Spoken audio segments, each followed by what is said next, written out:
जय हिंद, जय भारत। साथियों साथियों आज एक और खास विषय पे वीडियो लेकर के आपके बीच में आए हैं।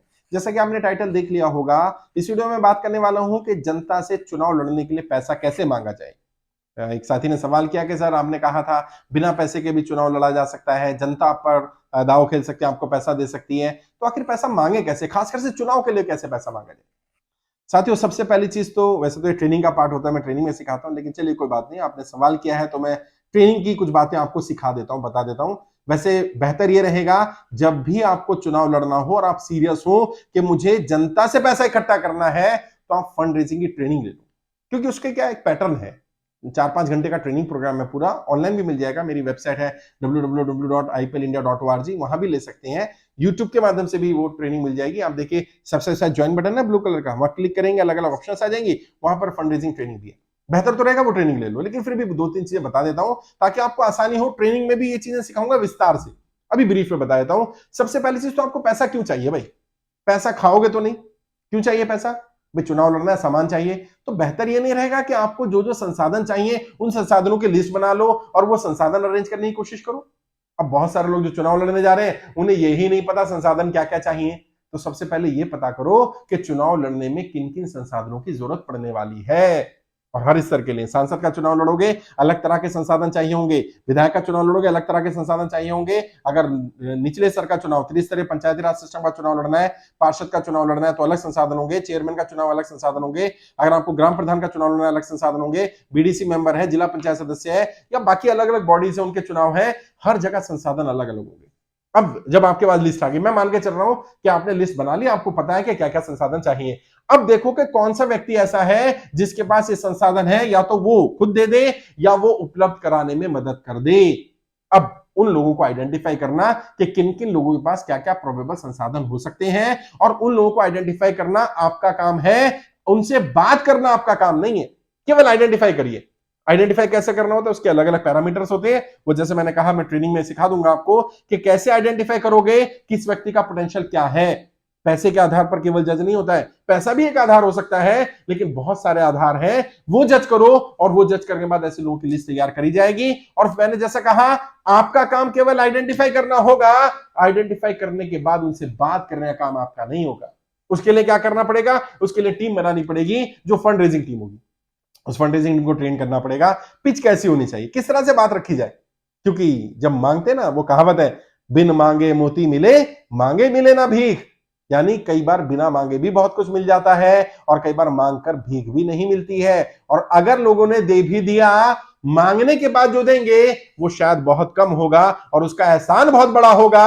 और जब व्यक्ति अपनी खुशी भावना के साथ देगा, और उस भावना में उसके देने की भावना जो होगी, वो एहसान मानेगा कि आपने उसको इस लायक समझा या उसको जिम्मेदारी दी कि वो आपके चुनाव में आपकी मदद कर रहा है। तो कैसे, जो फंड रेजिंग टीम है उसकी पिच क्या होनी चाहिए, किस तरह से उसको अपनी बात रखनी चाहिए, उनको ट्रेन करना पड़ेगा। अच्छा, हर चुनाव में अलग अलग टीम बनेगी। ऐसा नहीं होगा कि विधानसभा के लिए सेम पिच चलेगी, लोकसभा के लिए सेम पिच चलेगी, वही फिर ग्राम प्रधान के लिए चल जाएगी। नहीं, हर एक की जगह पिच भी अलग होगी। फिर उनका बात करने का ढंग कैसा होना चाहिए, किस तरह से बात करनी है, फोन पर बात करनी है कि जाकर के बात करनी है, जाकर के बात करनी है तो बात शुरू कैसे करनी है, किस तरह से क्लोज करना है। अगर सामने वाला पैसा देने को तैयार हो जाता है तो क्या करना है, अगर व्यक्ति संसाधन देने के लिए हाँ भी भर देगा तो क्या करना है, क्या तुरंत संसाधन ले लेने, तुरंत पैसा ले लेना है, या कुछ और बार्गेन करना है, एड ऑन करना है। तो वो सिखा दूंगा। जब आपको, जैसे मैंने कहा, जब आप सीरियस होंगे तो इस पैटर्न को सीखने में मजा भी आएगा और लगे आपको कि हाँ वाकई इसका कुछ बेनिफिट भी हुआ। लेकिन मोटे मोटे तौर पर आपको सबसे पहले आइडेंटिफाई करना, आइडेंटिफाई करके टीम बनाना, टीम को पिच देना, और पिच पर टीम काम करेगी। अब क्या होगा, अब संसाधनों को कैटेगराइज करना पड़ेगा, कौन कौन से संसाधन आप अपने बलबूते इकट्ठा कर लेंगे और कौन कौन से संसाधन आपकी टीम इकट्ठा करेगी। आपने अपनी टीम बना ली होगी, मैंने बताया था 9 तरह की टीमों की जरूरत होती है, वो भी हर चुनाव में अलग अलग 9 टीमें होती है। तो आपने वो 9 टीमें बनाई, उन टीमों में से देखना पड़ेगा कौन कौन से संसाधन टीम प्रोवाइड कर सकती है, या टीम के पास संसाधन है। और हर तरह के संसाधन, भाई गाड़ी भी एक संसाधन है, ड्राइवर भी तो एक संसाधन है, पेट्रोल भी एक संसाधन है। अब मान लीजिए हमने कहा कि ट्रांसपोर्ट टीम बना दी, फॉर एग्जांपल ट्रांसपोर्ट टीम, वैसे तो बहुत सारी टीमें होती हैं, मैं एक टीम का एग्जांपल दे रहा हूं, ट्रांसपोर्ट टीम बना दी। अब ट्रांसपोर्ट टीम गाड़ी की व्यवस्था भी खुद करे, पेट्रोल की व्यवस्था भी खुद करे और ड्राइवरों की व्यवस्था भी करे, तो शायद हो सकता है टीम ना कर पाए। तो हमें क्या करना पड़ेगा, हमें आइडेंटिफाई करना पड़ेगा कि टीम का अपना क्या पोटेंशियल है, हमारा क्या पोटेंशियल है, और कौन सी चीजें ऐसी हैं जो हम आउटसोर्स कर सकते हैं, और कौन सी चीजें ऐसी हैं जो इन हाउस हमारे पास अवेलेबल है, हम अरेंज कर सकते हैं। उसके लिए एक एक टीम को पहले तो 9 टीमें बनाओ। सबसे पहले तो कोर टीम बनाओ, कोर टीम के बाद 9 तरह की टीमें बनाओ, हर चुनाव के लिए अलग अलग बनेंगी। उन टीमों के एक एक हेड को बनाओ, उनको पूछो भाई तुम्हें क्या क्या चाहिए, कौन कौन से संसाधन, उनकी लिस्ट मंगा लो, कौन कौन से संसाधन आप अपने स्तर पर अरेंज कर सकते हो, और फिर कौन कौन से संसाधन हमसे चाहिए आपको। इस तरह से आहिस्ता आहिस्ता आपके पास पूरी लिस्ट आएगी, लोग होंगे आपके पास, और लोगों के पास आपके पास टीम होगी फंड रेजिंग की, वो उस तरह से पिच का काम करेगी, पिच पर काम करेगी, जो पिच तैयार करके दी जाएगी। आहिस्ता आहिस्ता आहिस्ता आहिस्ता आप संसाधन इकट्ठा कर लोगे। और कितना कर लोगे, जितना भी आपका चुनाव का बजट है। मानो आपने विधानसभा का चुनाव लड़ना है फॉर एग्जाम्पल, वैसे तो इलेक्शन कमीशन की लिमिट तो बहुत ही कम है, लेकिन 1.5-2 करोड़ रुपए मिनिमम खर्च हो जाते हैं। आधा अमाउंट लगभग हम फंड रेजिंग से इकट्ठा कर लेते हैं, किया जा सकता है अगर बढ़िया टीम बनाई जाए, और कम से कम चुनाव से 1 वर्ष पहले ही इस पे काम कर लिया जाए। 1 वर्ष नहीं है, 6 महीना पहले कर लो, कम से कम 3 महीने पहले तो कर ही लो। कई लोग क्या कहते हैं, सब लोग मुझ पर दाव खेलने को तो तैयार हैं, लोग कहते हैं एक बार तुम पार्टी का टिकट ले आओ, फिर हम आप पर दाव खेल देंगे। आप में से भी बहुत सारे लोग ऐसे हो सकते हैं जो उम्मीदवार बनने वाले हैं किसी पार्टी से या टिकट मांग रहे हैं, वहां लोग ये कह सकते हैं कि आप टिकट ले आओ तो मैं आप पर दाव खेलूंगा। लेकिन जब टिकट आ ही जाएगा तब तो सभी दाव खेल लेंगे। टिकट लाया कैसे जाए, उस समय पर टिकट लाने के लिए कौन दाव खेलेगा, क्योंकि वहां भी संसाधन चाहिए, वहां भी रिसोर्सेज चाहिए। केवल व्यक्ति को टिकट नहीं मिलती है, व्यक्ति की टीम देखी जाती है, व्यक्ति का जनाधार देखा जाता है, व्यक्ति के पास संसाधन कितने वो देखा जाता है, उन संसाधनों को कितना वो लगा रहा है पार्टी या संगठन के हित में, और कितना वो लॉयल रहेगा पार्टी संगठन के लिए, ये भी देखा जाता है। और इसके अलावा भी बहुत सारी चीजें देखी जाती है। टिकट मिलने का आधार केवल एक नहीं होता है, टिकट मिलने के बहुत सारे आधार हैं। तो हमें यह समझना पड़ेगा कि अगर कोई ऐसा कह रहा है तो उसको समझाना भी है, छोड़ना नहीं है। ऐसा नहीं हो कि उसने कह दिया कि टिकट मिल जाएगी तो आ जाना, और आपने कहा चलो जब टिकट आएगी तभी बात करें। नहीं, छोड़ना भी नहीं है, बीच में रखना है उसको। ना तो ये उम्मीद करके रखना है कि ये आपका भी साथ दे देगा, और ना ये बिल्कुल साथ छोड़ देना कि कल हमें इसके साथ की जरूरत नहीं होगी। तो किस तरह से बड़े नेता करते हैं, बड़े नेता जब फंड रेजिंग करते हैं तो किस तरह से वार्तालाप करते हैं, किस तरह से वो लोगों से बात करते हैं, किस तरह से वो फंड इकट्ठा करते हैं। पैसा भी उन्हें मिल जाता है, लेकिन कब मिलता है, कैसे मिलता है, क्या बात करनी होती है, वो जानने का विषय है, वो सीखने का विषय है, और वो सीरियस विषय है। क्योंकि यूट्यूब पर तो ज्यादातर लोग आप में से भी स्क्रॉल करते करते आ गए, लगा कि अच्छा बढ़िया चीज है, सुन लेते हैं। ये सीरियस अफेयर है। पॉलिटिक्स बच्चों का खेल नहीं है। मैंने किताब लिखी है ना, राजनेता बनना बच्चों का खेल नहीं है। जो सीरियस है वो बात करें। वीडियो के डिस्क्रिप्शन में मेरा नंबर मिल जाएगा, मेरी टीम से बात करिएगा, मैं गाइड कर दूंगा। तब लोग आप पर दाव खेलेंगे, तब लोग आप पर पैसा भी लगाएंगे, तब लोग आपको संसाधन भी देंगे, जब आप उसके लिए तैयार होंगे। अभी सवाल यह है, are you prepare for that? क्या आप तैयार हैं? क्या आपको अभी पैसा दे दिया जाए तो आप पैसा लेने के लिए तैयार हैं? कहीं ऐसा तो नहीं वो पैसा खा जाएंगे आप?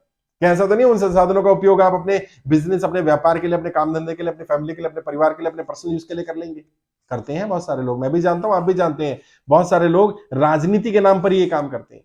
और मैं तो यूपी से आता हूं, यूपी बिहार में तो बहुत सारी पार्टियां ऐसी हैं जो चुनाव लड़ने के लिए फंड देती हैं। अब वो क्या करते हैं उम्मीदवार, 20 लाख रुपए पार्टी से ले लेंगे, 5 लाख रुपए खर्च कर देंगे, 15 लाख रुपए बच जाएंगे। कई लोग तो उम्मीदवार ही इसलिए बनते हैं कि हम उम्मीदवार बनकर के खड़े हो जाएंगे और इस जाति का, इस धर्म का समीकरण दिखाएंगे कि हमारे साथ है, कुछ थोड़ा बहुत भीड़ इकट्ठी कर लेंगे पैसे देकर इधर उधर से, और फिर उम्मीदवार से बार्गेन करना शुरू करेंगे। भैया इतने वोट है मेरे पास, अच्छा 10 है तो 100 बताएंगे, हाँ 10 टाइम्स मिनिमम, क्योंकि नेता भी तेज होता है, नेता भी 100 बताएंगे तो 10 ही मानेगा, उसको भी पता है, ये म्यूचुअल अंडरस्टैंडिंग है। और वो जो संपत सरल जी कहते हैं ना कि बोलने वाले और सुनने वाले दोनों को अगर पता हो झूठ है तो वो झूठ नहीं होता। तो ये झूठ नहीं है, तो राजनीति में नॉर्मल है कि सामने वाला अपना जनाधार 10 गुना करके बताएगा, और सामने वाला जो जिसको बता रहा है वो 10 गुना कम करके ही आकेगा उसको। मानो आपने कहा 1000 लोग हैं तो सामने वाला 100 ही मानेगा, आपने कहा 10,000 लोग हैं तो वो मानेगा 1000 लोग हैं। और कहीं अगर आपने गैदरिंग करके दिखा दी 1 लाख लोगों की तो ये माना जाएगा 10,000 लोग इसके अपने, बाकी पेड होंगे, उनकी जान पहचान से होंगे, यहां से होंगे, वहां से होंगे, ऐसे आगे होंगे। और ये राजनीति में अमूमन चलता है, लोग ऐसा करते भी हैं। लेकिन जब भी आप सीरियस हो, चुनाव लड़ना चाहते हो और आपको लगता हो कि जनता आप पर दांव खेले, तो मेरा विश्वास करिए, जनता आपको पैसा भी देगी, संसाधन भी देगी, रिसोर्सेज भी देगी, लेकिन आपको पहले इस काबिल बनना पड़ेगा, जनता को विश्वास दिलाना पड़ेगा कि आप उनके संसाधन का, उनके भरोसे का, उनके पैसे का, उनके वोट का, उनके सपोर्ट का मिसयूज नहीं करेंगे। और ये विश्वास दिलाना पहला आपकी जिम्मेदारी बनती है। अगर ये विश्वास दिला पाएंगे तो यकीनन जनता आपका साथ भी देगी, पैसा भी देगी, संसाधन भी देगी, और संसाधन पैसा इकट्ठा करना बहुत आसान भी हो जाएगा। जो मैं बार बार कहता हूं, व्यक्ति पैसे की कमी की वजह से नहीं पिछड़ता है, व्यक्ति अपनी काबिलियत की कमी की वजह से पिछड़ता है, अपनी तैयारी की कमी की वजह से पिछड़ता है। वो तैयारी नहीं करता कि पैसा आ जाएगा तो क्या, चलो मान लीजिए जनता ने दाव खेला, जनता ने संसाधन दे दिए, पैसा दे दिया, अब आपको पता नहीं बूथ लेवल मैनेजमेंट क्या है, क्या करोगे उसका भाई?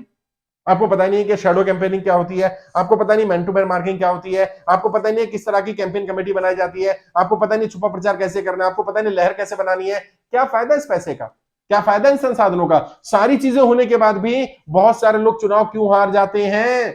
मैं बार बार बोलता हूं ना, अगर पैसे से ही चुनाव जीते जाते होते तो 100 200 500 1000 करोड़ के मालिक चुनाव नहीं हारते भैया। तो पैसे के अलावा भी बहुत चीजें चाहिए ना, तो पैसा नहीं मान लिया, बाकी चीजें हैं क्या? बाकी तैयारी कर लो, नॉलेज भी इकट्ठा कर लो, टीम तो तैयार कर लो, टीम कौन कौन सी तैयार करनी है ये तो जान लो। पैसा आएगा तो कहां यूज करोगे, कम से कम इसकी तैयारी तो कर लो। वो मैं सिखा दूंगा, गाइड कर दूंगा। जब भी सीरियस हो चुनाव लड़ने के लिए और आपको लग रहा है पैसे की कमी से पिछड़ रहे हैं, तो वीडियो के डिस्क्रिप्शन जाइए, मेरा फोन नंबर मिलेगा, बात करिए मुझसे। फिर मैं जज करूंगा आपकी स्थिति को कि आपकी स्थिति कैसी है, कितना दाव खेला जा सकता है, आपके ऊपर जनता दाव खेलने के लिए कब तैयार होगी, क्या आप तैयार हैं कि नहीं है कि जनता आपको संसाधन रिसोर्सेज पैसा देना शुरू करे। अगर तैयार नहीं है तो कैसे आप तैयार हो सकते हैं वो भी सिखा दूंगा। मैंने कोशिश की सिखाने की, गाइड करने की, फिर भी जैसे मैंने कहा कोई डाउट है तो वीडियो के डिस्क्रिप्शन जाइएगा, मेरा नंबर मिल जाएगा, बात करिएगा। 2-4-5 मिनट बात करनी हो तो फ्री ऑफ कॉस्ट बात कर सकते हैं। वैसे बेहतर ये रहेगा प्रॉपर काउंसलिंग ले लें ताकि मैं और अच्छी तरह आपको विस्तार से गाइड कर पाऊंगा। कोई और सवाल है, कुछ और पूछना चाहते हैं तो वीडियो के डिस्क्रिप्शन जाइए, कमेंट में लिख सकते हैं अपनी बात, मैं कोशिश करूंगा उस टॉपिक पे वीडियो बनाऊं। ट्रेनिंग लेना चाहते हैं जैसे मैंने बताया, यूट्यूब से भी ट्रेनिंग मिल जाएगी, मेरी वेबसाइट से भी ट्रेनिंग मिल जाएगी, जैसे चाहे वहां से ट्रेनिंग भी ले सकते हैं। आज के लिए इतना ही। आपके उज्जवल राजनीतिक भविष्य के लिए हार्दिक शुभकामनाएं। जय हिंद, जय भारत।